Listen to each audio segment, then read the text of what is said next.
Paul. We are joined by Robin Wilfield. No, let me do that again. Robin Hickman Winfield. She's our invisible sister. You'll hear her voice. She's not on present. She definitely has been emotionally impacted, like all of us have, in the George Floyd murder. We are clear here that there is a issue in Minneapolis. It is grown. This is not new. And we have Kasim here joining us and Dr. Mays. Thank you all for joining us here live on Rolling Out News. Thank you for having me. Robin, what is the heartfelt message you want African Americans in particular around this country to understand? And then those who have never been traumatized by wearing and understanding the death that we all went through when we saw this together. I have to first start with, when we talk about a heartfelt message to us, something I posted yesterday. To my beloved people, as others take our breath away in many ways, at many levels, we must please commit to breathing life into one another every opportunity we get. I have to set a tone with that.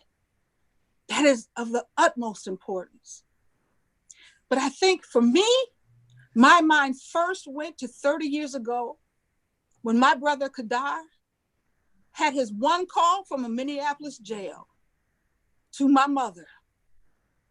After being arrested, having his face to the cement with a police officer, cops foot on his neck, remembering my mother's fear, anger, and sadness that she carried for the rest of her life.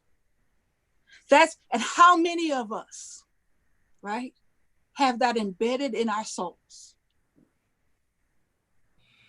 That's where I am at. That's why I can't be on camera right now. So I had to set a tone with, we know what, and for such a time as this, that scripture, Esther 4:14, I have to proceed knowing I will breathe life and continue to breathe life now more than ever into my beloved people. That is our armor. That's where I'm at. And I wanted to give you an opportunity, each of you, before you answer Mr. Steve's questions, to fully introduce yourselves and explain briefly what brought you to this point in time. How did you get here? So if you could start off, Mrs. Hickman Winfield. I am the CEO. I'm, first of all, a fifth generation Minnesotan. Okay, got some roots here. So I'm in my rightful place here. I am a daughter of St. Paul by way of Rondo community. You know, that community that the freeway took out, like many communities around the country. Selby Dale girl, like my brother here who will introduce himself. Deep roots here. I'm the CEO and executive producer of Soul Touch Productions. So I'm a media maker committed to lifting up the powerful, positive images of our people. And I'm in the business of touching souls. So that's what brought me here. Mr. Steve? Well, Mr. Steve wants Kasim to go ahead and share as well. Yeah, my name is Kasim Abdur Razak. Just like our sister Robin said, born and raised in St. Paul in the Rondo neighborhood. So again, a child of Rondo, born and raised in this space. I'm the CEO of Abdur Razak Counseling and Social Architecture. And so it's a group mental health practice located in St. Paul, as well as an author and consultant on issues around diversity and inclusion and mental health. And what brings me here today is really the hope is to really offer any insight or support to the community, as again we're all impacted by the reoccurring tragedies and traumas that we're experiencing, and even to help maybe to position the mindset that people are experiencing as we're kind of going through, like I said, a reoccurring tragedy, a reoccurring trauma. Right. Dr. Mays, could you introduce yourself to our audience and explain how you got to this point in your life and to this situation, sir? For sure. My name is Keith Mays. I'm a professor of African American and African Studies at the University of Minnesota. I'm a transplant. I've been here for 18 years by the way of New York City, born and raised in New York in Harlem. And what brought me to this position today is what we see in the cities right now. I am a professor because I wanted to know and understand why my community looked the way it looked, why police officers treated Black people the way they treated them. And I found many of those answers in history books, specifically Black history books, some 20, 30 years ago. And but today I find myself speaking as a Black man as much as I will speak as a professor. And when I get into situations like this, I'm torn because, and in many ways, I may have a PhD, I may be a university professor, but at below the surface, I'm an angry Black man. And it doesn't take much for that to come out. And when I find myself in situations like this, the professor hat comes off, and I'm going to speak truthfully in a very raw way at times as an African American male in the United States. Amen. For all of us who are here tonight, I think the pain, we want to talk about an ongoing trauma that seems to plague us in this country. And then when it comes to Minnesota, it just seems open season for this trauma to reoccur just without a moment's notice. Can you share with us what it's like to be traumatized and to observe your brothers historically being abused, mistreated, and ultimately killed and murdered in Minneapolis on a regular basis? Can we start with Miss Robin, please?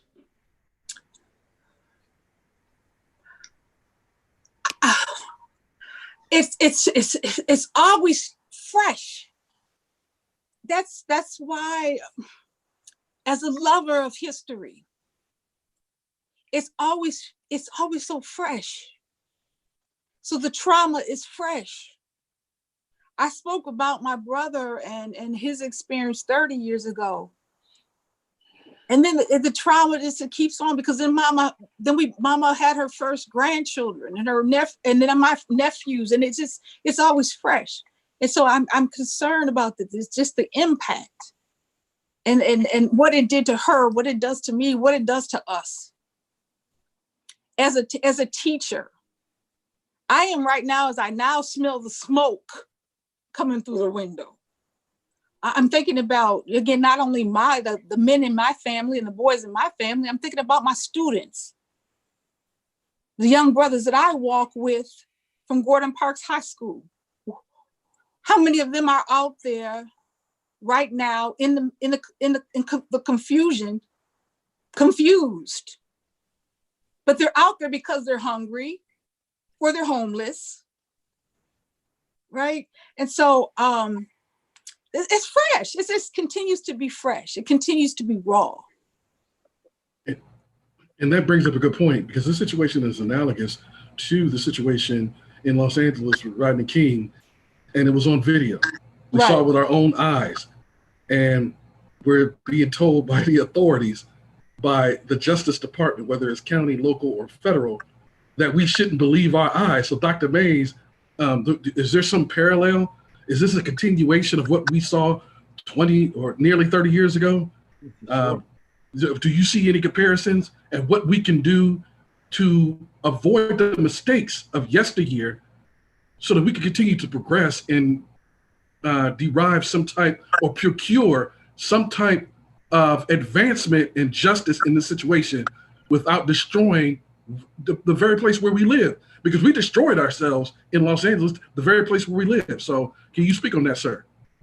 That's a good question. I think that when you research and look at every single rebellion or uprising in urban America in the last 50 years, I don't care if it was Newark, Detroit 67, Minneapolis of 67, or Rodney King, or even today, in the ones that occurred in the last 5-10 years, the common denominator is always a police officer his power with a resident of a Black community. That's the spark of all of them. It doesn't change. It's the same story. It's static between police and community members that oftentimes, if it's not an assault, it's a death. But we have a tendency to focus on the aftermath, which is the rebellion and the uprising. And I think that I know that people say in every single instance, or why do we tear up our communities? But oftentimes that's a result of not having any other recourse. So our voices can't get heard through the political process. We don't have the connections in high places where we can actually have someone call Mike Freeman and say, Mike, you just need to have these 4 officers charged, right? We don't have the political clout, the economic clout, the social clout to work behind the scenes to get justice for our communities. And so oftentimes we resort to the means that we have, and it doesn't make it correct. I'm just saying that many of us feel that that's the last resort. Like I said last night on social media, the historical invoices have been sent out, but we have never gotten paid in the form of justice. And sometimes, you're gonna pay at society's gonna pay at some point. You're either gonna pay now or pay later. Mr. Razak, we have news. I think I mentioned it before we came on, but we have news coming from a producer that the prosecutor is saying, while the images were terrible and the loss of life was terrible, there is evidence that does not support criminal charges. And so this is going to right now. Yeah, this is going on right now. So it's amplifying, Kasim, this is amplifying the trauma and the anxiety for things that which you counsel against. And so what are your feelings, and how do we respond to this individually and collectively? I mean, the first thing that I'll say is, again, is as we're having a conversation, we're focusing on a particular point in time and event, which is around police brutality. However, the reality is that, the location of Minnesota in and of itself and the trauma that's experienced here daily by Black people is pervasive, and it's not just a function of interaction between the criminal justice system and police. Police just actually have the authority to perform the trauma in a way that is unrivaled in other facets. But Minnesota is a complete anomaly in the sense of, like, this is the North, and so again, Black dynamic up in the North is a lot different. More specifically, when you look at, like, Minnesota, it holds 2 faces and 2 hands. So Minnesota is one of the best places for education in the country. This is a true fact. Until you add a specifier, a Black specifier, and say for Black people, then it's actually one of the worst. Minnesota is one of the best places to raise children in the country. When you add that Black specifier again, it becomes one of the worst. And on and on and on, from unemployment to healthcare to, any type of dynamic that you can think of that impacts the human being. Minnesota has this duality of how it's experienced for Minnesotans and then how it's experienced for Black Minnesotans. And again, that's the trauma. And I'll use the specific words of our beloved elder, Dr. Marimba Ani. She calls it the Ma'afa, which is the continued and persistent dehumanization of Black life. And that's the thing that, again, we dealing with the tip of the sword when we deal with these police officers. And so my belief is that we need to expand the conversation to include all of the realities that lead up to this event that we're kind of discussing today. Steve? Well, no, it seems like a wound. You know, you hear people have in our community uh, diabetes, and they get sores on their feet, you know, kind of walking. And obviously, um, in a mother or father or in a neighborhood where they have no choice, they have to keep walking around with a sore. And before you know it, that wound really doesn't ever heal. And then at some point, they have to remove the foot. And we have one of the largest number of amputees in our community based on that disease. This is a disease, it seems to, particularly racism, continue to wound us. And we have to walk around with wounds that are not easily healed. And then they continue to rip and fester and do not put any particular social medicine, if you will, on this. Why is it that Minnesota appears to have two faces? I think even the young lady that Senator Terry, that they were actually thinking about maybe being a vice president. Now more people have called for her to step down. There seems to be a huge plot unraveling here. What are we seeing, Minnesotans? Well, part of it is, again, and that's why I emphasized, my lineage, fifth generation. I used to have that Norwegian twang when I went out to Howard University, and that used to tease me about it. Where are you from, Hickman? Minnesota. I had a tough, I had to get rid of it. But at the same time, I had a posture among folks here, fifth generation, born here. Like, I've been here longer than some of you folks. Understand that. Contributions a long time. But there's been that hype. This is the North Star State, Promised Land, land of Humphrey, land of Wellstone. So there's been this, hype, right? About, what plays out here. And I think we have to have some real serious, courageous conversations about that hype. Now more than ever. So in all of this, there's this opportunity to kind of pull some things back and really talk about these realities that my brother just shared. So in this is an opportunity, and shame on us if we don't speak the truth. Now more than ever, now that the world is once again, see, there we go, once again, eyes are upon us.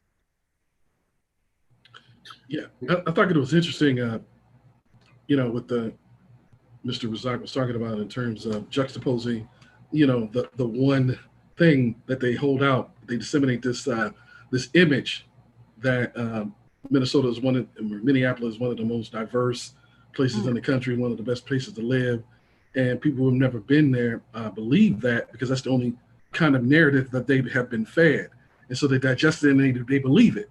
Right. And then you come back with telling us that the reality is starkly different. So that dichotomy doesn't see, it doesn't sit well with us. So I wanted to talk about with Dr. Mays in the fact that what's going on today in Minnesota is interconnected with what's going on in your hometown in down the street from Harlem in Central Park with with Central Park Becky or Central Park Karen, with Amy Cooper, and how that could have turned out if he hadn't left. That could have turned out to be another situation. And then if you drive several hundred miles down the street to Brunswick, Georgia, and that situation, and luckily there was a videotape where they turned themselves in. They indicted themselves because they videotaped it, turned it in, thought it was going to exonerate them, and it actually indicted them. So I wanted you to take a moment to connect the dots because all of these three things are inextricably intertwined with one another. Absolutely. And I want you to identify that, Dr. Mays. Yes, it reminds me of the Malcolm X quote, stop talking about the South as long as you're south of the Canadian border, you're south. And yes. Right. The Midwest, reflect that. Certainly, the upper Midwest, as Sister Robin talked about, it was understood to be a place of a white liberal bastion of progressivism in the 20s and the 30s, and labor union, trade union, DFL. politics, very radical in certain parts of the 20th century. But again, as Brother Kasim said about the 24/7, I think it's called 24/7 Wall Street Journal report that shows all of the disparities that exist in this city, education, incarceration, employment, home ownership. I mean, we got some of the worst disparities in Minnesota, certainly in the upper Midwest. And those reports that come out every year that says that Minnesota is one of the greatest places to live. But as the brother said, at the caveat, for white people, it's one of the best places, not for people of color. But yes, New York City, one of the most cosmopolitan places, one of the most diverse places, doesn't matter. White people always weaponize their whiteness against a Black or brown person when they choose to, when they feel threatened, even when they don't feel threatened. I don't think that Amy Cooper felt threatened. She just didn't like the fact that the guy asked her to put the dog on the leash because he's a bird watcher. I don't know if he's watching, maybe he's taking some pictures, and her dog off the leash was disturbing what he was trying to do. Ma'am, could you put your dog on the leash? And I think that in that space in the park, I think dogs were supposed to be on the leash, but it doesn't matter. Somebody put together a nice montage of all of the instances where mainly white women are calling the police on Black folks for doing simple stuff. I don't know who put it together. I saw a few people, but that kind of weaponization of race is something that's always been a part of the fabric of this culture. I don't care if you're north, south, east, west. It's something that white people know that they can employ at a moment's notice. And it's scary because oftentimes it will end up in people dying. Yeah, if he hadn't left that scene, I shudder to think what would have happened to this man who actually happens to be like a superstar hiding in plain sight. Like this man is Harvard educated. He's editor of Marvel Comics. He's a biotechnician or something of that nature. So it's like he was minding his own business. He's highly educated. He's contributed to society, and it did not matter. So like you were talking about in your opening address, we all know what Malcolm X said, that what do white people call a Black man with a PhD? Absolutely. And that's the most important thing about this conversation, that when you look at the issue of class, right. Working class, working poor, middle class, Black, wealthy, you can be any of our celebrities, our wealthy celebrities. All of us can get caught up in this at any moment in American history. So we are not immune for like you said, for being called a nigger. That's what Malcolm X was saying. I don't care if you got a PhD. I don't care if you have $1 billion as a Black person. You are still a nigger in the eyes of white people, and they love to remind you of that, right? And I think many of us. Right, and that's why I set the tone that I did. This opportunity, it was the same day, right? This message, the unified opportunity. These two Black men, totally different experiences, was put before us. That is for a reason. Let us look at this opportunity. We must breathe the life into one another. Black men of two different experiences, Black women, Black sisters, let's bask in one another's light. We can no longer extinguish one another's flames. See, that's the message I have to put forward. We cannot. So that we have to look at these opportunities. But I thought about that. I said, two different, same day. So we start speaking that, folks might start saying, hey, wait a minute, they're getting strategy down. See, that's what I'm interested in. Because I've been in this stuff all of my life. See, when you see the trauma on the young people, because I think it's kind of moved in, they're not following a civil rights playbook right now. They are repeating some misfortunate history as it relates to things that they're going to use against them later. I think we don't actually share with our young people how often they come after something has been vandalized, watch the pictures, and then come pick people up. It's not often said. And I don't see many warnings letting them know that they will be placed in jail. Many might become examples of loss and lose their lives. What would you share with them about the anger that is inside and the seemingly they need some immediate solution? It seems they want an immediate solution to the pain and the experience, absence the truth. I think it's an intergenerational sense of urgency. I do believe. But my cousin Ari posted this African proverb today: "The child who is not embraced by the village will burn it down to feel its warmth." Check that out. So that's part of what we have going on here. As a sister who I know I'm a flame because I know they feel my warmth. That's part of it right there. And it's what you just said. Why don't they know? One reason is that we better start getting with them and letting them know. That's one of the things right there. All hands on deck with them. And I know my home brother will agree. So I know that's part of what you're going to come with. They got to feel our warmth. They don't, if we're not walking with them for them to feel our warmth. No, I mean, part of what Robin just said, I agree wholeheartedly with, which is in Minnesota, and I know it's throughout the nation too, but that's been one of the destructive forces in the Black community is, again, this ideal of intergenerational damage that's happened.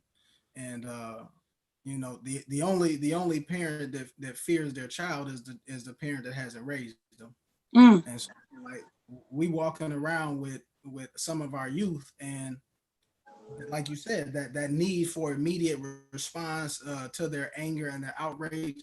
To be honest with you, I was actually shocked, 100% shocked at some of the things that are occurring today in terms of like the looting and all that type of stuff. And again, don't take this the wrong way. The reason why I was shocked was because the mood or the temperament of Minnesota as it relates to Black tragedy and Black trauma is that a lot of it is internalized. It's not externalized. Right. So you have people who, again, we take in a lot of stuff. We might do things, but again, Minnesota, the social construct has done a pretty good job around socially conditioning Black people around what is acceptable in terms of how you express your emotions and what emotions can be felt.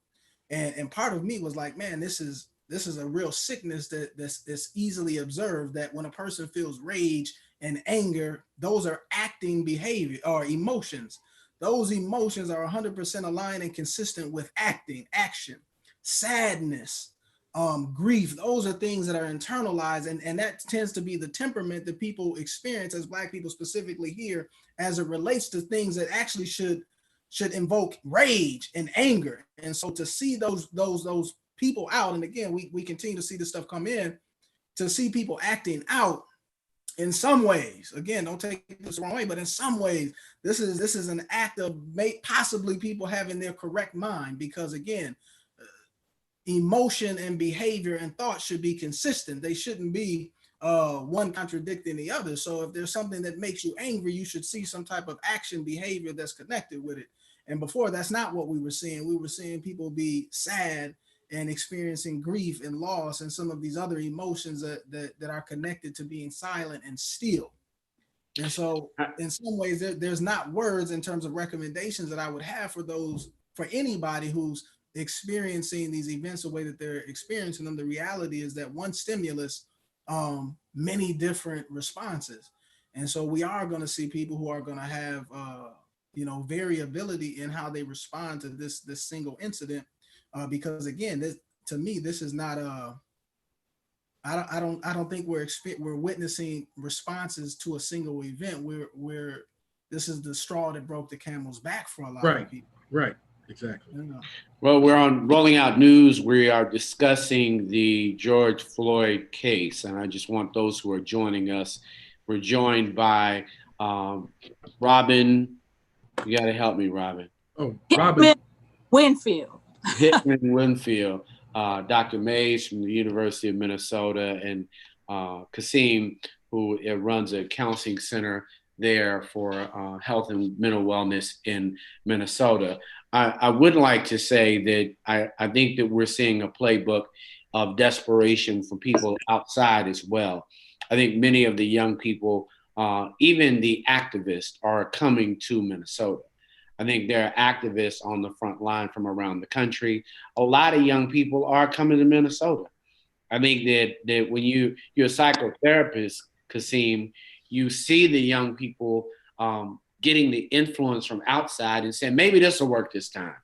Because they've seen it. They've kind of seen Ferguson. So they're like, you know what? I saw how you treated my mom. I saw the movie where the guy got off. I'm gonna go for it. Cause like just sitting at home, I've been watching this and this happened before. So why don't we do this? So I have some new memories and so will you. Because I'm not sure that our children, and I'm not an educator, but I'm not sure that our children don't watch. I think they've watched. They've watched Ferguson. They've watched many things. They may not remember Rodney King, Terry, but they will definitely remember Ferguson. If they're 22 years old, Ferguson wasn't that long ago. And I think that you just had a killing our brother Orlando Castillo. So it wasn't like a long time ago. So many of them, if they were in junior high, they already had a wound. And this just reassures them that I need something out of a playbook that I've seen. Like I got to have an emotional playbook until they get in your room and say, okay, how do I heal? Because nobody's passed out any healing pills, according to Dr. Mays. They hadn't passed out any healing pills, according to Robin. So we've got a whole issue of traumatization. And so now there's a dramatization of how I'm feeling and it's coming out. But see, that's the thing that it's always amusing to me that they focus on the outcome of events after murders have taken place, but they don't realize that, young Black people, all of us have given the system and in the society the benefit of the doubt. We always stand on the sidelines just to wait to see how justice is going to play out. And it's only when we get a situation, not only Jamar Clark or Philando Castile, but to add insult to injury, we get the Justine Damon case, where the first Minneapolis police officer ever tried, prosecuted and convicted and sent to prison was a Black police officer, right. killing a white woman, right? So then that's on top of right. Jamar and Philando. And then we get George Floyd. And so we're saying, now, wait a minute now, you rendered for Justine Damon and her family, and they mobilize and they organize locally and internationally. I think they're from Australia, New Zealand. Yeah, Australia, yes. And they got what they needed and what they deserve. So the young people are saying, now, wait a minute now, next time this happens, we won't stand on the sidelines for weeks and months at a time to allow this to play out. We're going to actually go out and take to the streets right away to see if you are willing to give us justice. And if you don't, that's why I say, I think I'm really, really afraid of what's going to happen to the cities, right. Minneapolis and St. Paul, if they don't come back with an indictment and a conviction.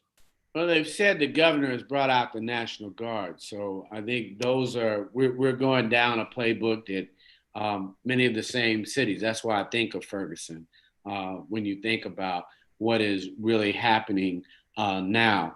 Some of your major corporations, because you guys got a beautiful downtown. So clearly, you've got a situation and, huge property protect.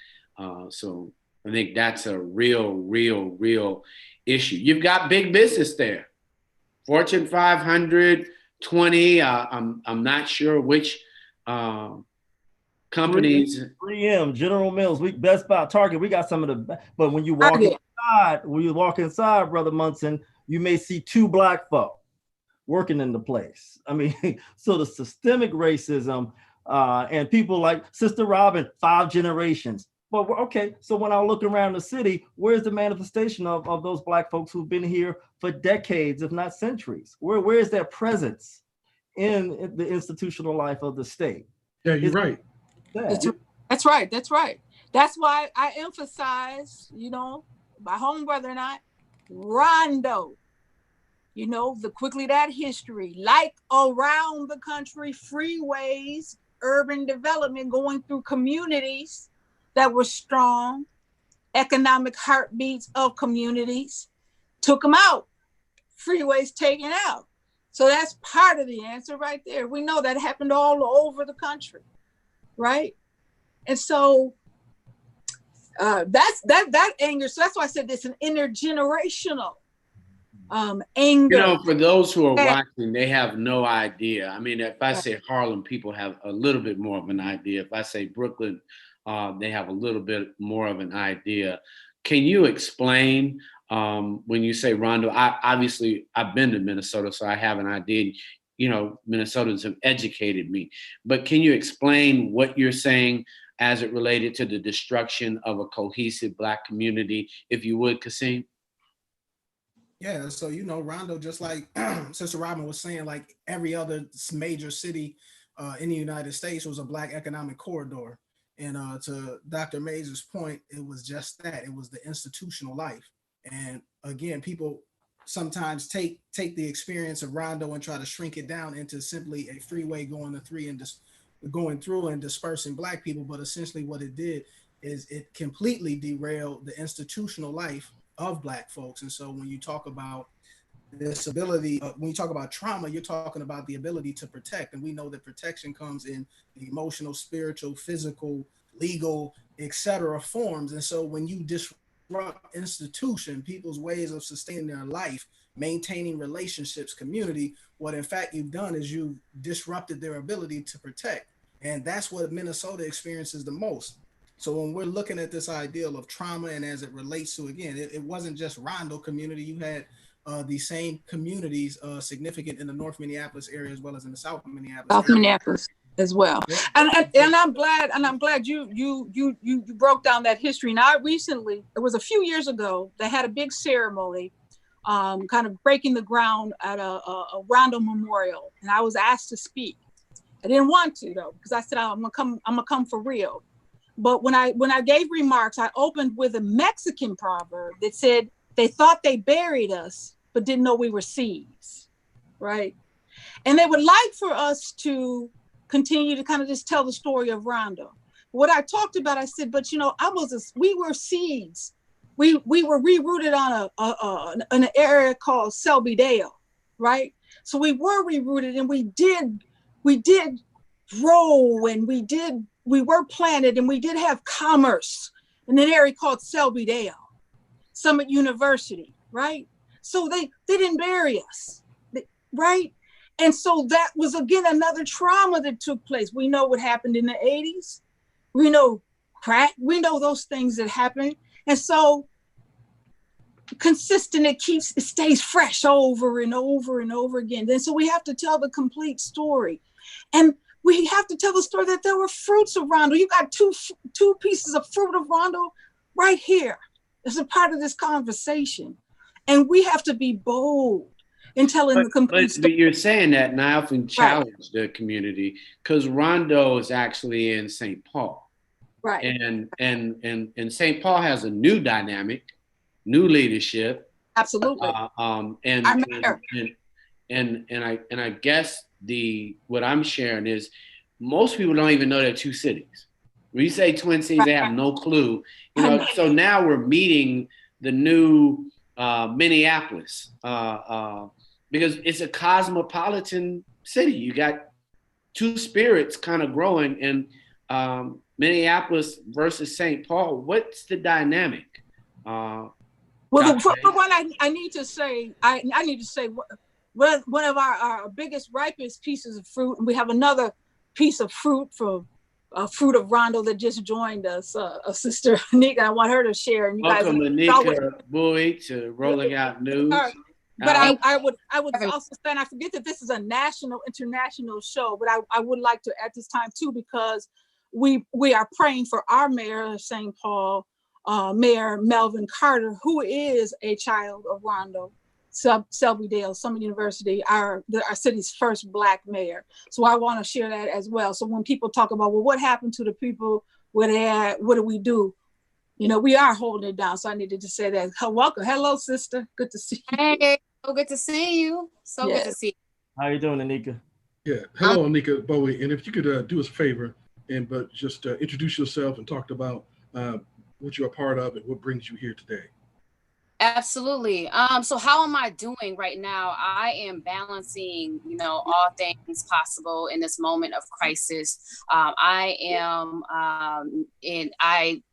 right now am in the Rondo community, as was spoke about earlier, and outside of this window, it is sounding like a straight up war zone out of here. So I'm balancing all of this. I'm hoping that whatever I can bring insight that I can listen to can be feeding and that can help to guide the leadership. My name is Anika Bowie. I have the honor to be the vice president of the Minneapolis NAACP, which stands for the National Association for the Advancement of Colored People, which is the longest civil rights organization.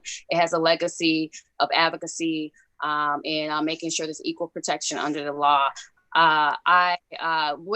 A great segue into the question that was asked when I first came on the call around just, there's a Twin Cities, right? And I embrace that I am able to do justice work on both sides of the river. I don't see any difference in the oppression that we are experiencing on both sides of the rivers. I don't see any difference in the structural racism that Black people are experiencing. I think there is definitely a culture of kinship, right? That is really vibrant in St. Paul. I'm born and raised here. There's a culture of kinship. I acknowledge that. And there's also a culture of our transplants, folks who, Black lives who have migrated from all different parts of the world, all different parts of the country, coming here for opportunity, right? And so also many people recognize me as, the little girl who grew up right here in the Roundup community. Last year in 2019, I ran for St. Paul City Council in Ward 1, representing this very neighborhood right here. Ward 1 is the Rondo community and many more. Right now, there are, we have people who are reacting in trauma by going into businesses and taking, anything clear possible, right? And that's happening right here, and that's in this board. And there's a real history, right?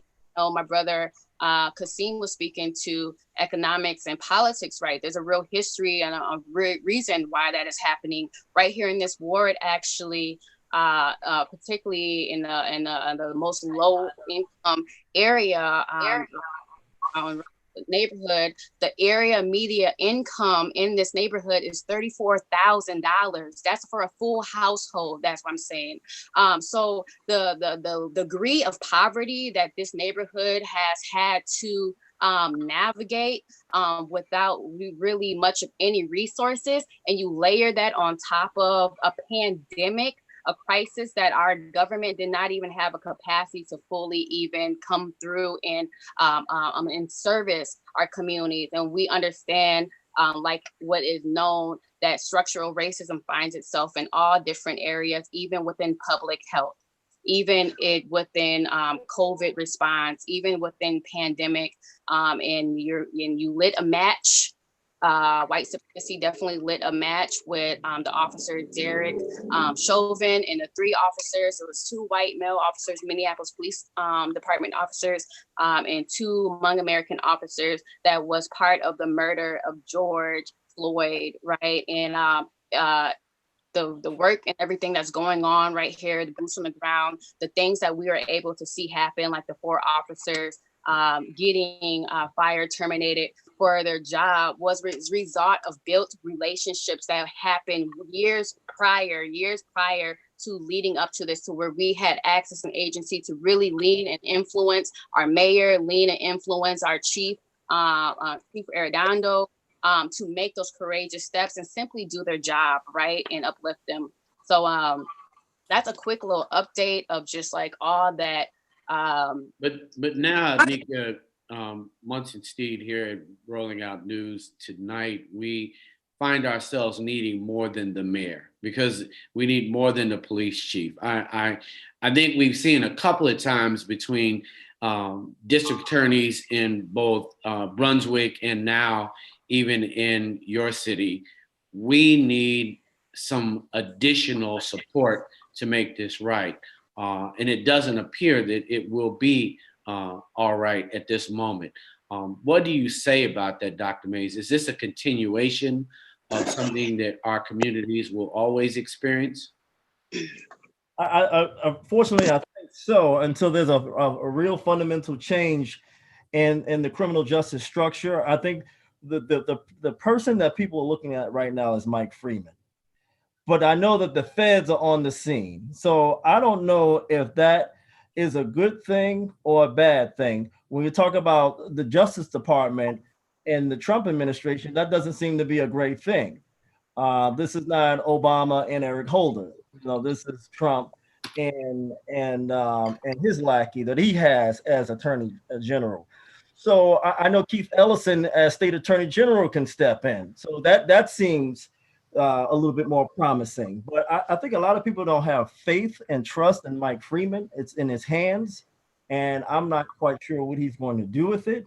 But I'm gonna tell you like this: I'm a historian, but I'm a cynical historian. I'm not all that comfortable with the outcome that will ensue. And I keep coming back to Justine Damon and how they rendered that family justice. And I'm telling you right now, if we can't get justice for George Floyd, Minneapolis will be burnt to the ground. I'm convinced of that, because you can't keep doing this to a community. Jamar Clark, Philando, I mean, the list goes on and on and on. And then in a moment of clarity, as a city, you render justice to a white woman and you put the first police officer in jail who happens to be Black. I don't think the community is going to stand by and go for that.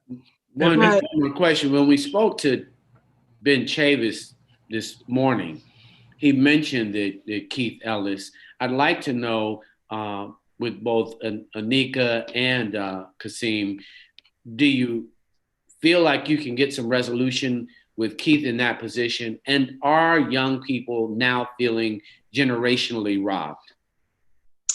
I can answer that. So on one of our strongest partners is the ACLU of Minnesota. We've already had strategies prior to this incident, that when Keith was in office, that he had led a series of presentations, right, on making recommendations, creating a toolkit, already getting himself in position, right, community to be giving the tools and the advocacy language to petition for him to be an independent investigator for this case. There's been times and times again prior to this in cases where we have left the investigation in the hands of the BCA, and we know the BCA is basically the brother investigating on the brother, and like that is not going to render any justice.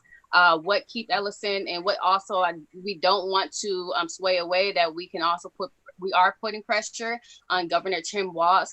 There is a letter that was sent out of how he is approaching this, and that he has the power to make executive order on who investigates it, and also the influence of the statement of Mike Freeman pressing charges.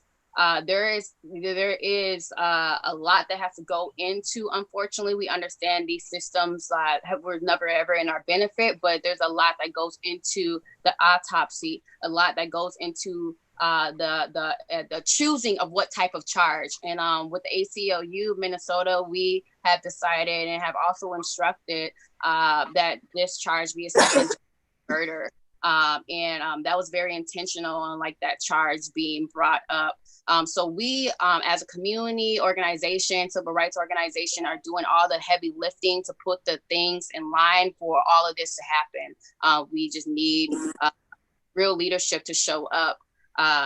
So yes, to your question, of course, so many people do not have faith. Not only do people not have faith in the county attorney, Mike Freeman, there is a huge educational gap with the constituencies, the residents, even understanding who has prosecution power. When I was at the protest yesterday and the day before, people were chanting, prosecute the police. I made it my business to literally talk with every single person who was a Hennepin County resident and ask them, Do you know who has the power to prosecute the police? 75. I'm questioning though when we say this, and I think these are things that are coming up about the education, Right. Dr. Mays, of our community understanding why we should vote. Number one, because we've got a huge issue with our community, and we have an opportunity when we don't vote, how horrible it is in the criminal system and how it comes to bear on young people. I'm not certain that they're getting that, Kasim and Anika, and obviously I know you, and I'm so proud of the sisters that are on the front line. Big ups from the brothers. So if you don't get it, our sisters and our queens, Anika, I want you to know how proud we are, how proud we know that it's special between you and the president of the NAACP, Leslie, and my dear sister, what's her name? Myers. Yeah, and Mr. She has two last names. And Myers Morales. She just got married. So yep. Yeah, and there's one other sister that's an attorney down there. We interviewed. Armstrong.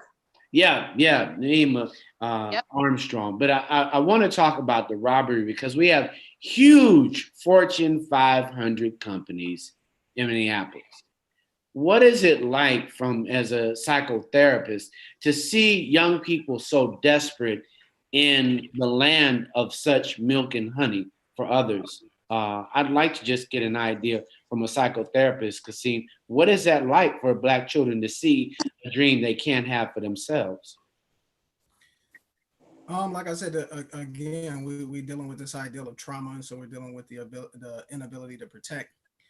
One of the things that people throw this word out all the time, trauma, they don't really deal with the implications of it. One of the significant implications of trauma is that it does have the ability to influence personality.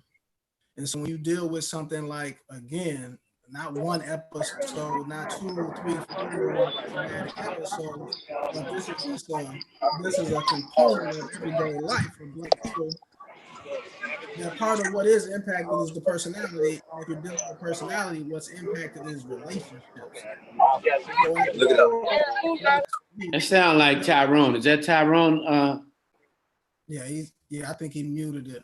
Okay. But again, part of it is dealing with that. And so one of the things, again, that to me, I try to pull back and try to give some type of, for real, psychological context for what we're seeing. Number one, I never want to make the mistake of associating justice with law. Because again, legal prosecutions and all of that has nothing to do with justice. And again, that's one of the traps that sometimes as Black folks we fall into, is that we think that the laws are the things that facilitate justice. And the reality is, like, we didn't make any of these laws. They were not made with us in mind. And so there can be no way to exact justice for crimes that are done. And so again, you see young people or whoever's out disobeying laws. And again, part of that in some ways, there's a lot of different ways to think about that. But I guess as I'm thinking about, again, justice, how can there actually be justice in any form, any legal form, for an innocent life that was taken? And that, again, this is a rerun. This ain't new. This is a rerun. How can you have justice with that? There's no formula that anybody can put forth. And again, this brother Keith Ellison is a good brother. I would not put that level of pressure on him around getting justice. There's no human being that can exact justice in this situation. The best that they can do is try to do some good faith work towards establishing some things that might lead to eventual justice. But there's no type of legal anything that can happen that will wrap this up pretty in a bow. If anything, if there was a play to do any of those things, is to suppress the reactions of people who are in fact enraged and angry about, again, this inability of protecting the most sacred thing that is on this planet, which is human life. And let me make it real. No, hold on. Tyrone Carter just joined. He is outside live in Minneapolis. Tyrone, what is the mood and what is the situation right now? Hey, man, I'll tell you one thing. They disappointed. They waited all this long time, and I just got down here to the government center after being to the Turner House since I talked to you. After I got done talking to you, I left. Went over south, went over 38, paid my respect to the families over there. They was peaceful protesting. I got out there playing the Marvin Gaye, let them know we don't need to riot, we don't need war, but what we need to do is continue to show that unity that they never envisioned us doing. So let's do that. But we goes to there, and boy, we waited to hear what they said all this time when everybody know you don't need no rocket scientists to figure this out. It just comes down to, do you really want to see chaos here? Whatever. Because I look at it this way. They have the money to repair if something happened to them. We don't have the money to repair our hood. That's one thing I'm saying. Stop tearing up our hood now. You can't do that. Because some of y'all ain't got the money to replace that. And they ain't going to get to us. So people is hurt, man. Yes, the crazy part, white people is hurt. They can't believe it. But it's continued to show us that African Americans in this world don't mean diddly. Well, I gotta give some real time right here. You talk about the hurt. I got to right now because I just got a text. The school where our children in St. Paul are most dismissed and discredited, where they come to get healed, Gordon Parks High School, the building where a Black man is tall and looming on the front of the building, is burning right now. I just got the text. That's where I breathe into my babies. It's fusing my great uncle's life into them. So what they're saying, now when they have a vision of possibilities, it is right now. I got the text of the pictures. It is burning right now. Gordon Parks. I hear. It's burning right now. I hear.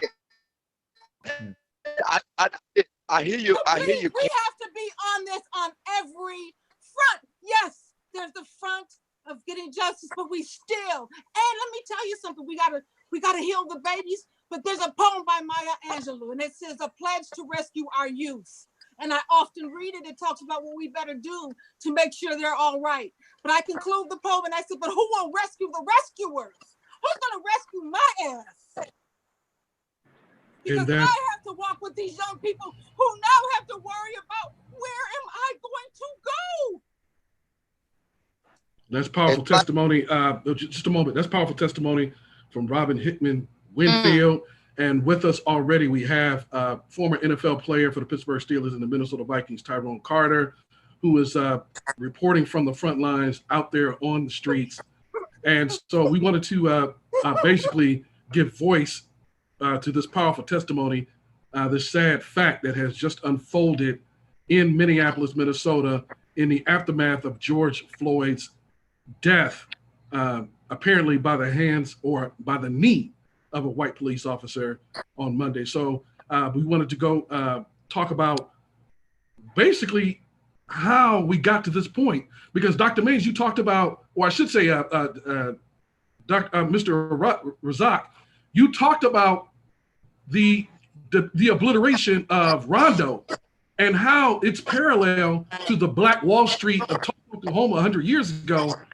And so I wanted to know from you the lessons that we learned from then, and also Rondo, and how can that be rebuilt so that we can protect and advance our own cause.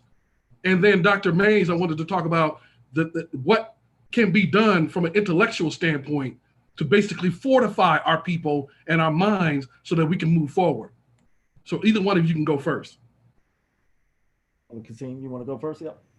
No, go ahead.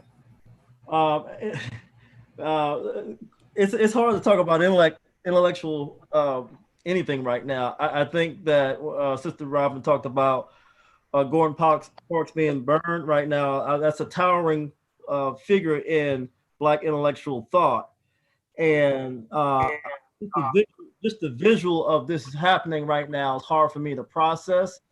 But I think that there's a time to think and there's a time to act.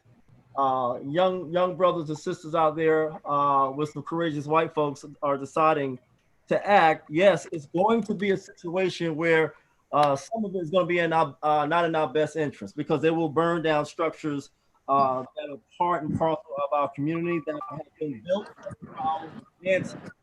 But I think that what we need to do coming out of this, one of many things, is understand exactly what we see out there on the street right now, and that's part and parcel of a system that has been stacked against us from the beginning, from 1619. It hasn't. 2020 doesn't represent anything different than 1920. This is what I teach my students, that you can rewind back 100 years and see the same thing. Study the summer of 1919, the Red Summer of 1919. The riots in Chicago, Tulsa in 1921. We're coming up on the 100th year anniversary of Tulsa, Oklahoma. It's the same thing. And it always starts with police and a community resident. And once we understand that, then we have to understand what is it that we want to see done. Someone mentioned earlier that we need to completely reform the system. Reform means to not just tinker with it, but to actually get rid of the police system and put something else in its place. And I know that we hear people say that all the time. You know, we got to tear up the system, we got to start over. But it's real, because if we don't Tyrone, reform in the system and engaging in a certain kind of revolution of our institutions and our values, we'll continue on the same path that we're on. Tyrone, what is the mood now downtown? Hey, man, that mood downtown, that's all they saying. They finna burn, man. They don't want to hear we finna burn. They finna see it. That's all they saying, man. They said this already, man, since Tuesday. Since Tuesday. Tuesday, they said it. You don't convict them, you gonna see. And they said it last night. If you don't convict them today, you gonna see. You think it what you seen last night, it gonna be more. They keep telling them that. So to me, I'm like, is you trying to set peace, or you really want to see the city light up like that? That don't make any sense. I thought we trying to compromise and come to a resolution so we can help this, not become the problem. You either gonna come to the problem or the solution. It looked like they want to be the problem, because they could have did clearly. It's like this. Even if they charged them, they still gonna have time to come up with the right evidence to see what they have or whatever they need to do. But they should have did something, then nothing, and then give us something to say, oh, we don't got enough evidence to say it's murder. Are you serious? So you telling us it's okay to kill a black man and you think it's okay. Not only that, but what this world said about Colin Kaepernick kneeling. They kept on saying it's the flag, right? So what is this shit? When this man is sitting on this man, on his knee and killing a man, what y'all saying, man? But y'all worry about these people burning up stuff because that's your money. When money gonna not be a factor and look at life? Life. These years, man, we can't take back what our ancestors done did, what our ancestors done work hard for, and they done hurt our ancestors all these years, 500, 400 years. Come on, man. This right here in the state of Minnesota, where you guys don't understand, Minnesota wanted to kill so many Indians. It was crazy that the president had to say, hold on, you can't kill that many. You can kill this many. Like, what? Are you serious? And guess what else? Do y'all know Minnesota is the hub for the Ku Klux Klan? Do y'all know that? Talk about it. Do y'all know that? Why you think they're protecting that murderer? Not only they protecting him, I'm gonna tell you one thing. He been to the military now. He been to the military. And you know, anybody that been to the military in their own reserve, the government can't touch him, meaning the military got to touch him first and say, he not my property no more. Now y'all could get it. That's a glitch. Everybody know that. Didn't he go to the military? Didn't he go there? They could have used that. Hey, we're going to put him to the military, let the military work with him until he get back to us. When he get back to us, he mine. They ain't did that. That's that thing I call playing playing, to me, playing the system to their authority because they know all the things that they can do. So, man, after that start, look at this here, man. They finna march, man. They came here, they finna march, man. They finna march, man. They finna march. This is live from Minneapolis. They're marching. They We mad. got Tyrone Mad, Carter man. on. Everything they just said right up here was, okay, we finna show you then. Everything finna be burnt up. That's what they just said, man. Right in front of them. So now you got a black police chief, a city that telling me is now that's on what they fire. want. What do you anticipate, Anika? Look at all these people, man. What was your question? It ain't all. You have a black police chief, a city on fire. What do you anticipate happening? Because now he has super pressure on top of the no resolution. Absolutely. Even question, we understand the context of the double pressure, right? The responsibility. He made the bold step that was never ever taken by any officer within the time he did. Chief Arredondo took his step, and now we are moving on. Hey, I gotta get out of here. We finna march, so I ain't gonna. I don't know. I gotta find out what. All right, be safe, brother. Tyrone Carter. Please check back in, Mr. Carter, as we go back to Anika Bowie. Please continue your thoughts on this subject. I think although the crime, the murder, the loss of the life happened in Minneapolis, but this is not a unique issue and only stagnant to the geographic area of Minneapolis. Everywhere across the globe, people are protesting. I'm looking on my own Facebook Lives right now and looking through. People are in Oakdale. If there's the place where the officer resides, people are demonstrating in Oakdale. They're going through the business there in Oakdale. They're in St. Paul. They're in Richfield. People are going out to different areas and spreading out this anger, this pain, right? How do I fathom with the fact that this is a Black officer? In the most authentic way, how I feel is that, white supremacy have always played plantation politics. And even on the plantation, we have seen that people that look like us, the same color of us, are in power and put in power to control us. Now, Overseer. I'm exactly overseers. I'm not here to try to beat up on Chief Arredondo. I'm not even here to even glory his name. We understand the role that he has that does not benefit our communities, that he has been lifted up and recognized for doing some things, some changes, some trainings, some engagement, some efforts, right? Some real efforts with building a relationship. But we understand the whole system of the police system and Minneapolis. As NAACP, our duty and our responsibility is for the lives of the people and how they could best respond during this time. So, that's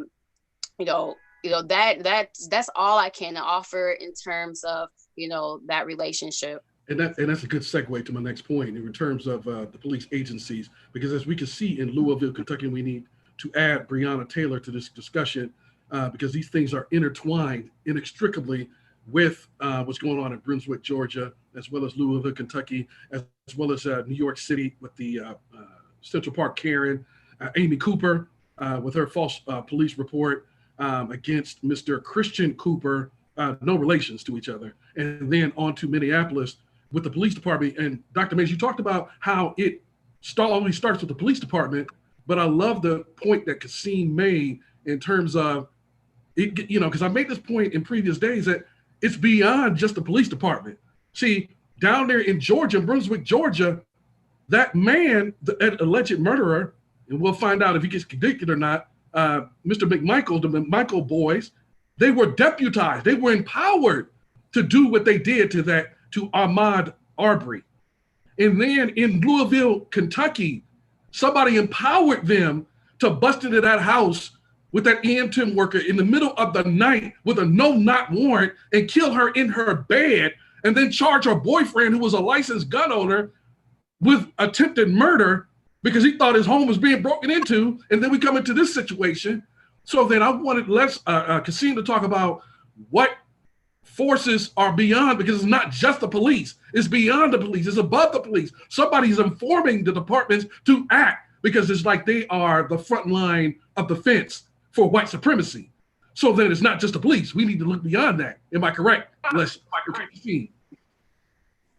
No, exactly. Everything that you said, and I think Dr. Mays kind of talked about it better from like a historical standpoint, is that, again, everything that we're experiencing is gears in a cog.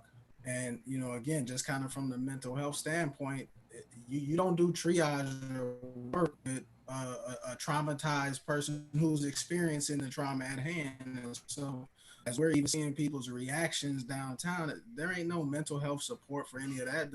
That care comes after, when people have, again, all of the consequences that have played out, which again is a terrible way of looking at it, but that's kind of what the aftermath will actually pretty much be, is that, again, after people react, and probably to our detriment as a community, that our reaction has already been predicted. Like you said, the National Guard and people are already in place. And so it's really about letting the reaction build to a point so that the next step in this phase of plan can be instituted. And so again, there's a lot of people who are going to be impacted, family system, community system, as a result. But Minneapolis seems to have two sides, even in its blackness. I mean, it also appears to have a community that really is inside a safety net of some sort as it relates to jobs, corporate jobs, and then a huge disparity outside of that safety net, 100%, losing in every single economic, educational capacity. I'll never forget it. Having happened to me recent here in Atlanta, but I went to a restaurant and I was around the corner from the La Meridian, and it's called The Bird. I don't know if you've ever been to The Bird, but it's not far from the projects that are around that. And I don't even want to say Minnesota projects is black, because it may not be black. So I walk in the restaurant at The Bird, and I've been going there. I mean, you know, I've come in, visit rollouts in the city, and they had a veggie burger that I enjoyed. And I walked in, and the man said, "What do you want?" And so I sat down. I said, you know, I'm gonna sit down. And then I thought about it, and I was like, he asked me, what did I want? And it's a restaurant. Yeah. Like, you asked me what I want? So you know, cause I was hungry. Right. But my Martin Luther King, my Malcolm X, my Maya Angelou wouldn't let me eat. I couldn't order. I had to leave. And that was not but 8 months ago in your town. Mm.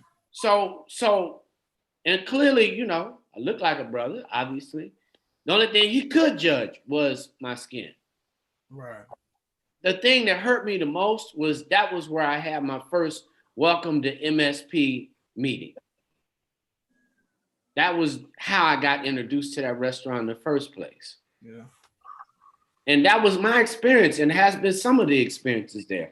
But I'm still not, and I'm obviously I maybe not have asked the question, but so I'll pose it to you, Dr. Mays and Anika. How are our children able to process when they see something that they can't get to? Because to me, at least Morehouse and Spelman and Clark are ascertainable. You can actually touch it, you can feel it, you can feel our mayor in a way. There are, you know, neighborhoods, and clearly we're not a perfect city, but y'all got a lot of money for people, Fortune 500s, for people to suffer the way they do there. And it's kind of tolerated. You got an educational system that's broken. So you got a K-12 system At one time, Minneapolis. No, I'm going to ask one more question, Doc, because it's tolerated by even brothers and sisters. Because I don't want to I don't want to say it that way. I don't expect him to like my mom. He don't have to like me. I can move my money. I did. I got out. You know, it's like, you know, here I don't eat at Houston's. I don't eat at Houston's. I get it. I'm not going. You're not treating my people right. I don't want to pay you to treat me bad. I'm not that low. You wrong guy. I can walk out.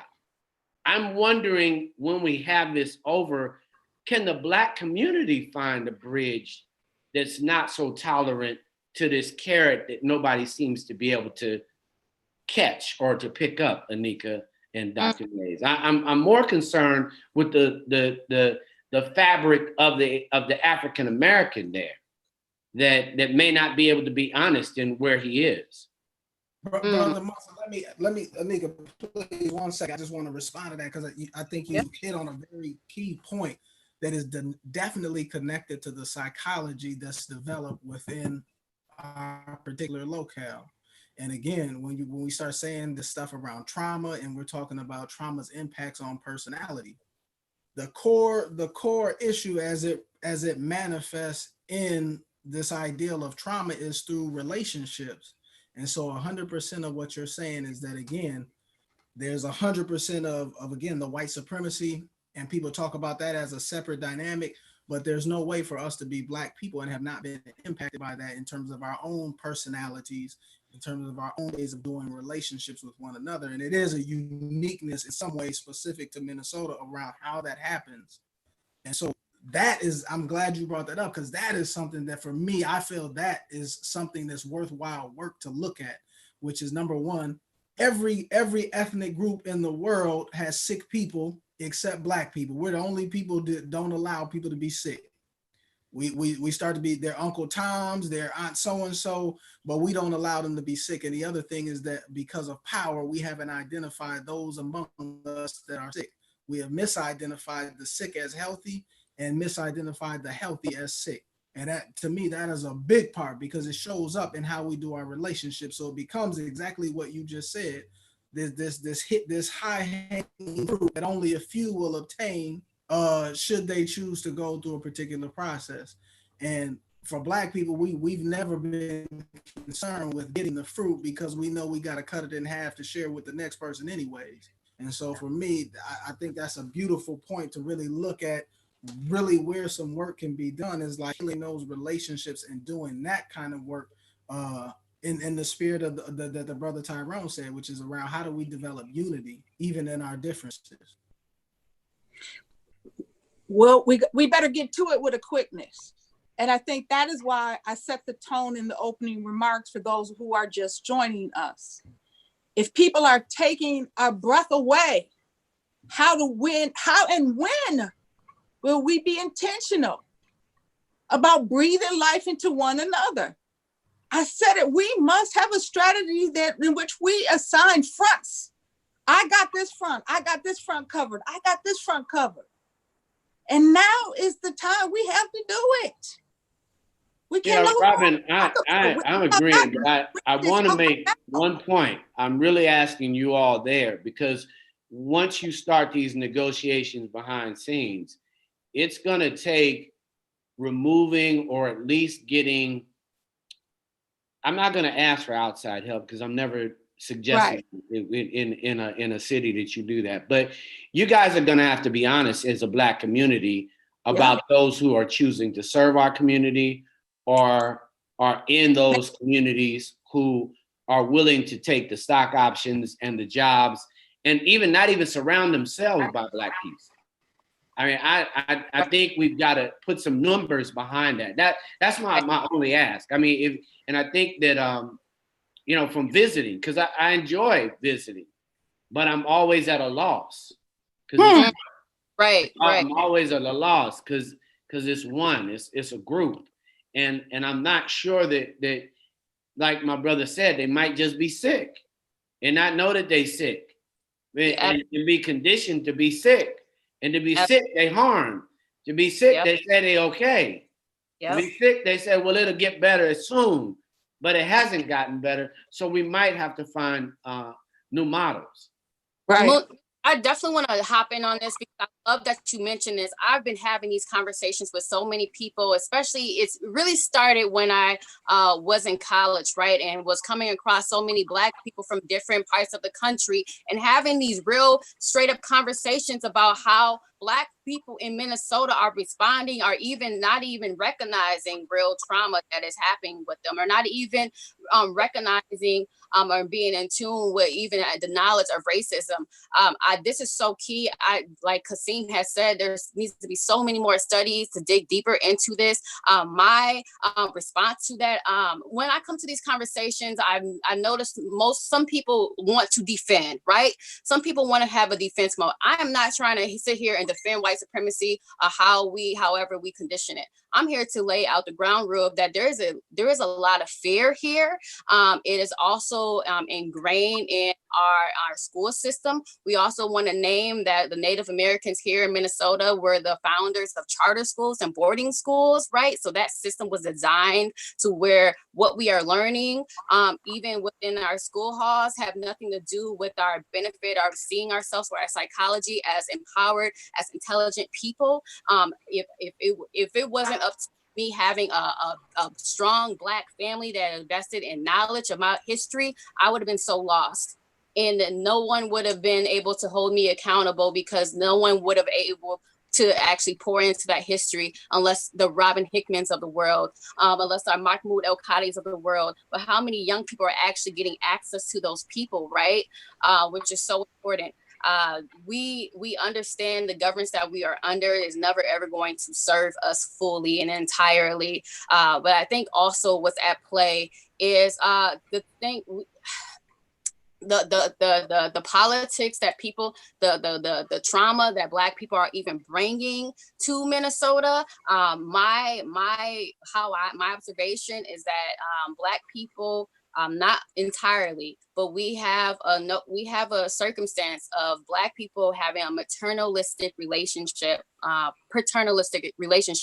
white people because we have in Minnesota an industrial complex of nonprofits, right? We have abundance of social services, of sign up for this program, get program, and we'll feed you a little crumbs, just keep on coming, right? And think about the psychology and how that conditions to where your life source is connected to you being part of this white institution, right?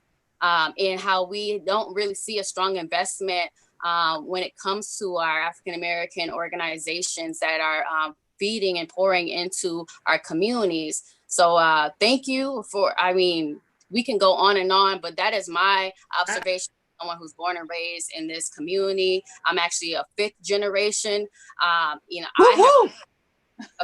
have even recognized in being a 5th generation in St. Paul, and also I have family in Minneapolis as well. Many of us are sick. Many of us are dealing with a lot of sickness that we have not even had the knowledge or even came to a realization. And I think there's also a power play, right, of not allowing us to really recognize mental illness and in the framework, right, of what Dr. Joy calls post-traumatic slave syndrome, right? We haven't really had those in-depth conversations. So I want to just say thank you for lifting that up, because that is a thing in Minnesota that we are up against, and that is also a tactic that really is a barrier for us really working together, because a lot of our funding, a lot of our resources, a lot of our finances have been so ingrained in with the pipeline of these institutions and these government agencies. And how do we get to help them to recognize that there is a sickness? Because one of the things that struck me, and again, I'm going back, is that one of the things that MC Hammer once said, and now he's a power player on social media, is that he said when he was growing up, he had no idea that he was poor, but it took him going to the military and then returning to Oakland to understand just how poor he and his area was and how sick his area was. So he didn't know that he was sick when he was there until he left and came back.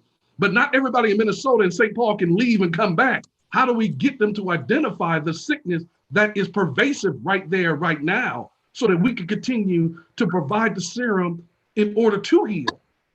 Well, we are on Rolling Out Live. We have with us Robin Hickman Winfield. We also have Kasim, who's a psychoanalyst counselor. We have Dr. Mays, who's with the University of Minnesota. We have Anika Bowie, who is the VP of the NAACP. I just want any of our viewers to know who and what we have.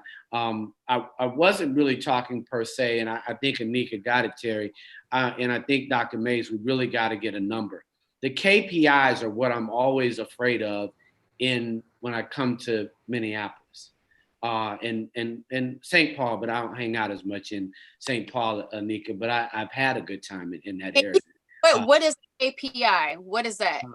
Yeah, please explain. KPIs are key performance indicators. Part of what I'm saying to most people as we move into 2020 is that out of 2020 into 2021 is KPI. So when I walk in a room in Atlanta and they say, I'm in a company, the first thing I start to do is how many are in the room? Because if I'm in the room and I'm the only one, I know the likelihood of me doing business just plummeted. I think when I'm in Minnesota,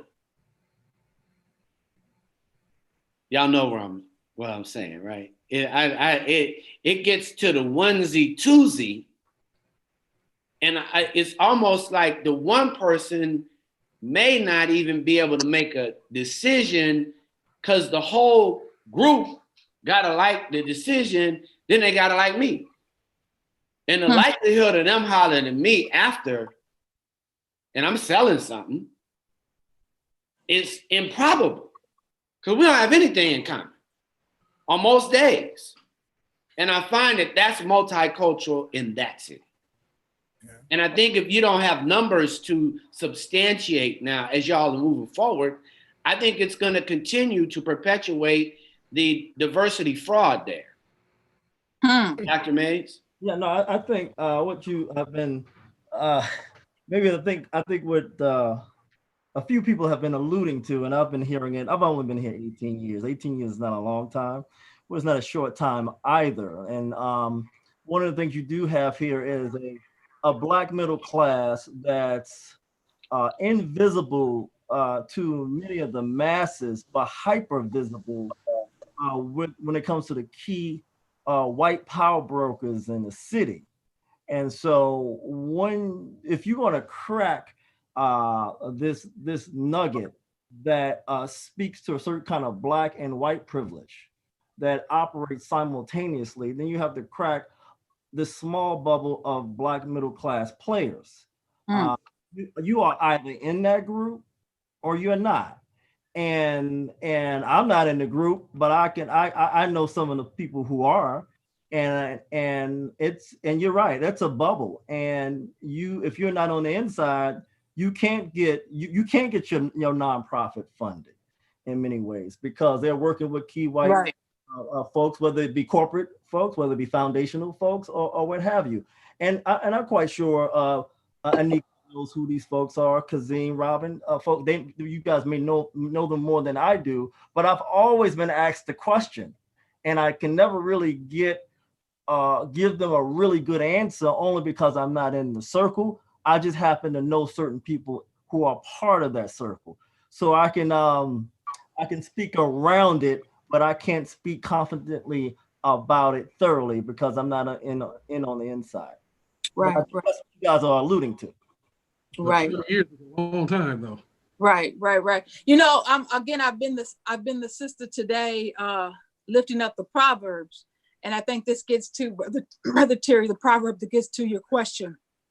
African proverb: "He who conceals the disease cannot expect to be cured." There we are, and we got to have the courage to diagnose the illness so we can get the treatment. Yeah. That's where we have to go with it. Exactly. And it was sort of like my point that how do we get to that point? Right. But when we were talking earlier about the Cooper situation in New York, right? This dynamic, these two Black men different experience. Is that enough to wake up that bubble? To say, wait a minute. There was some brothers in the bubble were represented in that New York situation. Was that enough to wake some folks up to see that we better get to the unity piece? That they're not immune. I don't know. Do we have an opportunity here? I don't know. Yes, I think in instances like this, we always have that opportunity. But when the fanfare dies down, do we just go back into our corners, only to come out again when there's another injustice? I think that there's always an opportunity to really, really reset the Black agenda. But the question becomes, and I think, this is Brother Muntz's question, who sets that agenda in Minneapolis and St. Paul? Bam! Who are those people? Okay. That's my biggest concern, having been in your city. I mean, I'm a Black publisher. I'm in Detroit. My dear friend owns it. We don't argue about who's the biggest in the city. I've seen those papers. I know they don't get any support. Not to have the level of Fortune 500 y'all have there. Right.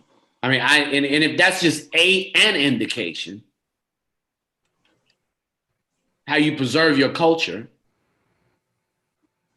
I'm afraid that nobody's put a number on it. That's where Anika, the KPI, comes in, because you got to be able to use numbers to say, did we begin to make? Because there's numbers and data are the same.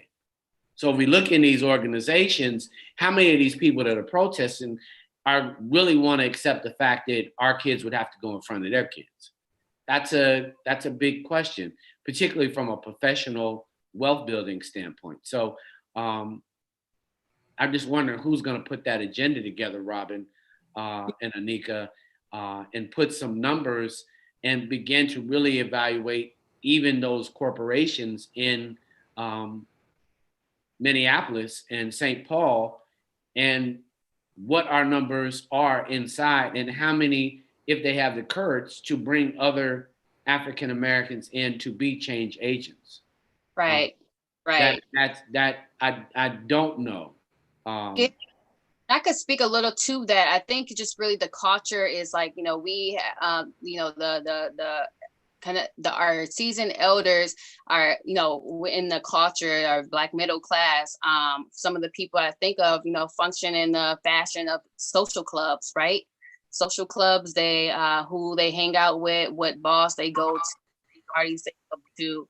As a young person at the age of 28, clearly I'm striving to have economic sustainability, right? But like, who do I partner with, and how do we even practice collective economics, or something I do not see, right?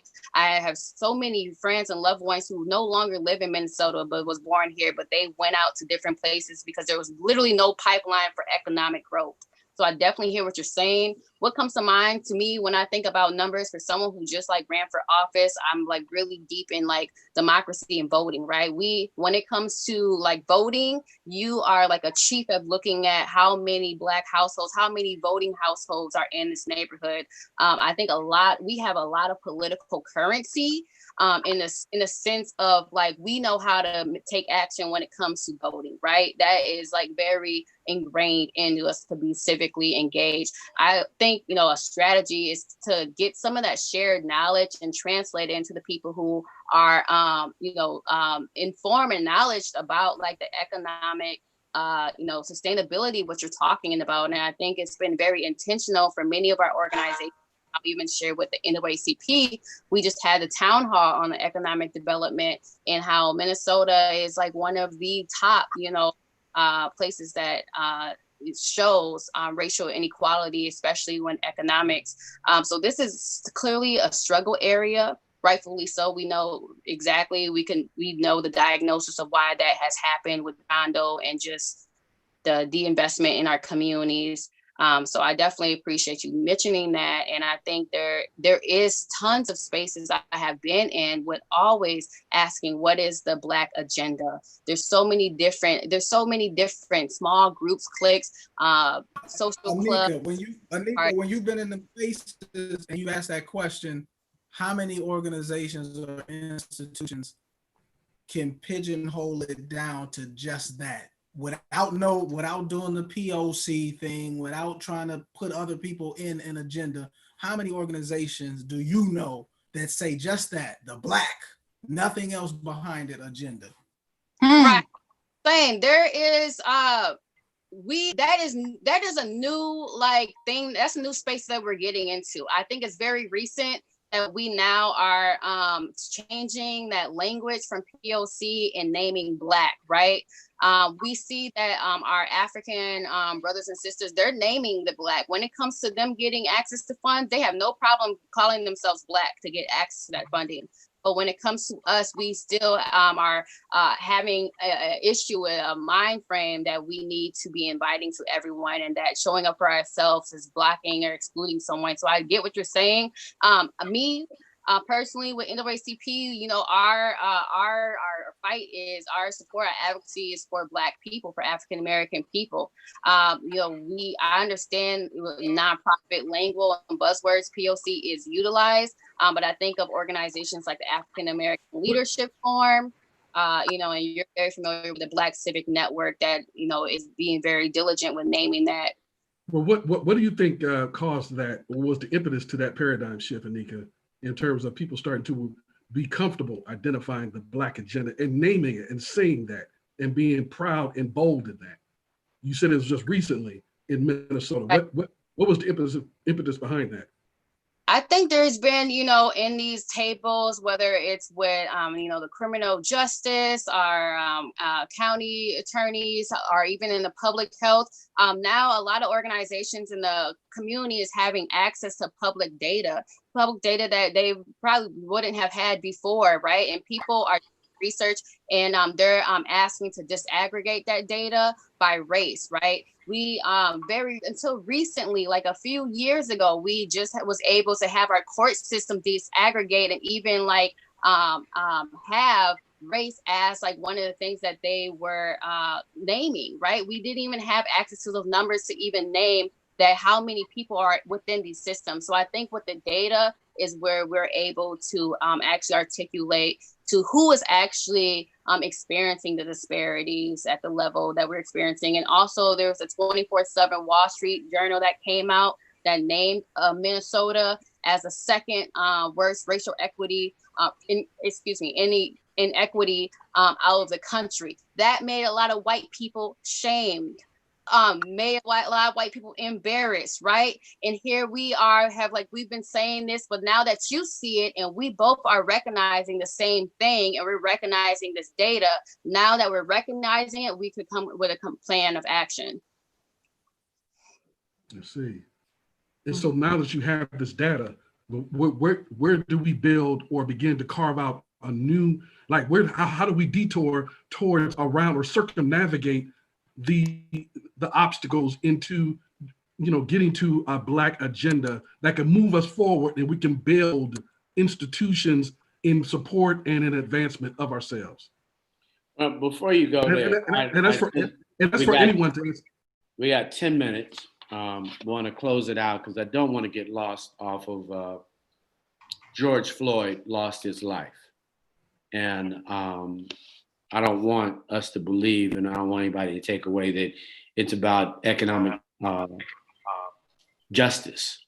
But I find it really the fact that it was about some economic fraud. A couple of my friends, we were like, well, wow, isn't that a surprise?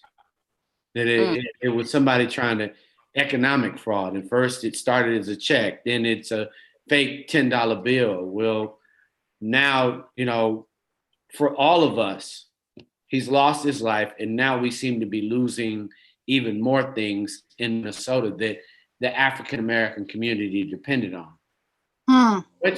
What state are we in when the state and the city has decided to put their foot and knee on our neck, and our community is trying to raise, and it's being burned down as we speak. I'm going to start with you, and if you keep it to 2 minutes, Robin Winfield, I would appreciate it. The same with you, Anika, then Kasim, and then Dr. Mays and Terry. I have to figure out what state we're in, but I just believe in my soul that we have lived some of the answers that we seek. And we need to be a Sankofa people and reclaim some of the things that we've lost and that have been stolen. We really do need to reclaim some things and just breathe life into one another for such a time as this. Anika? Just my closing is just basically the words of Ella Baker, the great Ella Baker, civil rights, human rights, NAACP member, Black Children's Crusades, organizer, founder. The quote, "Give light and the people will follow," right? I think doing right now is creating a platform of knowledge, of ways to express themselves, right? Media communication is key. We know communication like first one of the need to be unified, right? So I appreciate this space. Next steps, what's happening. We are going to make sure we are protecting our loved ones, make sure we are protecting our young people. Our young people are fearless. They're out there. They're in so much pain right now. And, we are not going to be in the business of policing Black bodies on any front. And I'm here to love them and affirm them and also educate them and help and encourage them to come into our community and build with our elders and build with our change makers that we have. So Thank you. Kasim? Yeah, I'll just kind of leave with this. I really appreciate one of the institutions, specifically the Black Civic Network, who again, they jumped through the window saying that the agenda is and only will be Black people, whatever impacts them. And their motto is freedom starts at home.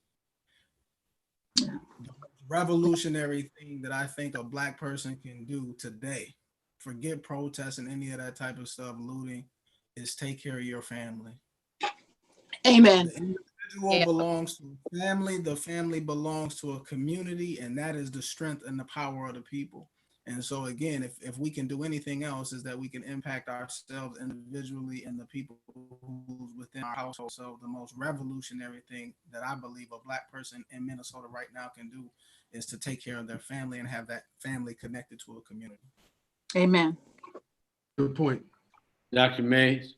And I echo that. I love Kasim's point about taking care of the family and what everybody else said.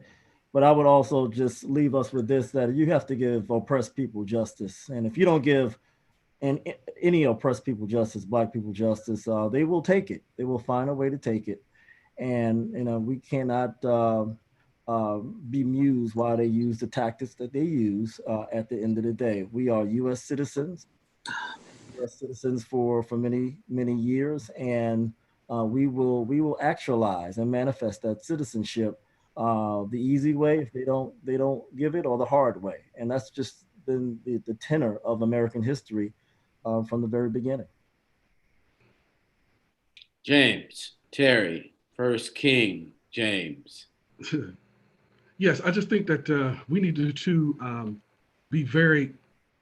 we have to be good at recognizing key indicators and consistencies that flow over the course of time. So whether it's the situations that I enumerated today, and then you compare that to 2014, from Mike Brown on to Eric Garner, and to all the situations a few years ago, and then you compare that to 1992 with Rodney King, and compare it to 1962, and compare it to 1862, there are consistencies that continue to happen like a playbook. And if we can identify that, even a cursory glance at our recent and distant history, will uncover consistent behavior from them and us in our response that will help us to inform us on how we should respond and move forward better. Yes. But if we don't look at our history, recent or past, then we are doomed to repeat it. Yes. So we need to identify the consistent indicators so that we can better move forward. It's like a playbook with the New England Patriots. At least they cheated to win because they studied the past. Do you understand what I'm saying? So let's cheat. Let's find out what happened yesterday so that we can better behave moving forward and better move forward. Yes. Well, I want to thank all of you for being on Rolling Out News tonight. Yes, thank you for taking time to speak. Yes. So much. Want to thank you, Anika, for being the young seed of hope for our entire future generations, you and Kasim. I want to thank Dr. Mays for his continued pursuit of Black intellectual power, which is much needed, a voice and respected on not only Rolling Out, but CNN and every other platform that doesn't invite African-American intellectuals who are in the study and providing the education of future generations. Appreciate that, brother. Robin, have we met before? We had breakfast. Stop it. I just wanted people to know. You know, I still have your art on my desk. I just wanted you to know when we talk about Robin, the great niece of Gordon Parks. And when you start Black anything, it's always in America. When you start Black anything in America, it's always tough. Mm. And, you know, when I started Rolling Out, Gordon Parks had an HBO special. Yes. I was a producer. Yes. And so I asked the lady, I said, well, you know, wrote New York and he was coming to Atlanta. And I asked the lady, I said, well, I want to interview Gordon Parks. And she said, well, who's Rolling Out? And so it just happened that a young lady who was working, a Black publicist, opened the door and said, well, give him 10 minutes. And I remember taking pictures and photographing Gordon Parks, but that made our day in Rolling Out when he was a cover long ago when we started 20 years ago. But I also remember coming to Minneapolis with Rolling Out and needing some support in the Black community because we weren't as much welcome as we were by everyone in your town. And we did have breakfast, and I do remember that. So I didn't want, even behind this veil of your invisibility, for people to not know how kind you are, how committed you are to the children in that city, how your commitment to the legacy and the abuse that even was documented by Gordon Parks when he was there. This is not new. Thank you. This is not a new movement. There have been creatives that have documented the race issues in your town. Thank you. So the only thing I will say collectively to all of you in Minnesota, you need some help. You need some who can at least put numbers on your success moving forward, Anika. It may not need to be those who are already conflicted. People who really have a vested interest in any particular corporation. Economic participation has to be the only inclusion in terms of parity for you guys. And we as a community, collectively, you're gonna have to put some numbers on the board. And collectively, if Minnesota wants to heal, then we can know the temperature based on the number of executives inside those corporations. Until you have that, I think we're gonna have the continued disparity in every category that is there today. And that is their continuation to put a knee on the souls of the next Kasim, because I don't believe you can be anything that you can't see. Yes. I don't believe you can know how good something is when you can't taste it. And I don't believe that you'll ever be and have enough hope when you're hopeless. And I think a lot of our kids there in that city are hopeless because they can see it today. They can see it. They can see it. And it is pain that bemoans them and has bemoaned generations. So I want to thank you all for coming on Rolling Out News tonight. We want to continue this conversation, but thank you all, and we really appreciate you being here. From Rolling Out, I'm Munson Steed. This is Rolling Out News, and we appreciate all of you from Minneapolis, Minnesota, George Floyd. Let us all keep his legacy alive, because that is what matters at this moment. But collectively, we've got to have an agenda that brings this community up versus hold its neck down. Powerful. Thank you. Thank you, guys. I appreciate it. Thank you. Thank Honor. you. So thankful. Thank you.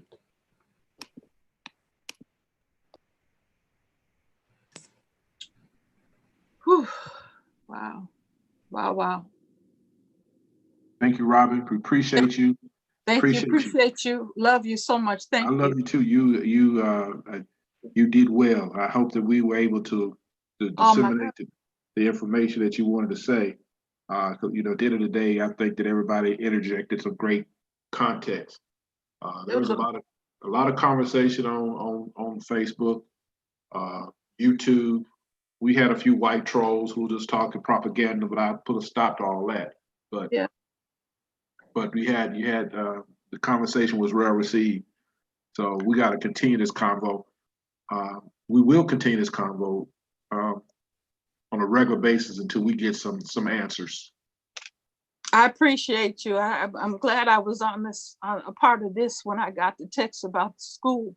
Yeah, and I was trying to Google to see if they had, some images of the whole school. I'm gonna send you a picture of the front of the school with this picture on it. Yes, I'll send that to you as soon as possible. And that makes no sense. But yeah, we're gonna have to. We really got to pray hard. Continue to pray hard, because there is still hope. Pray without ceasing. We have to. Yeah. My pastor made Bible study. He can make sense out of something that don't make sense. That's right. My pastor made Bible study tonight, told everybody to tune into this. So that's what he directed the church to tune into this as Bible study. So I wanted you to know that. Oh, wow. But you all had my pastor in the paper. Yeah, that's right. I remember. Pastor Bell. So that's what he did. Awesome. That's awesome. So I thank you. I love you. Thank you. Blessings and yeah. Thank you. We'll talk. Okay, huh? Bye-bye. Y'all make it a great evening now. Okay, bye-bye. Bye-bye.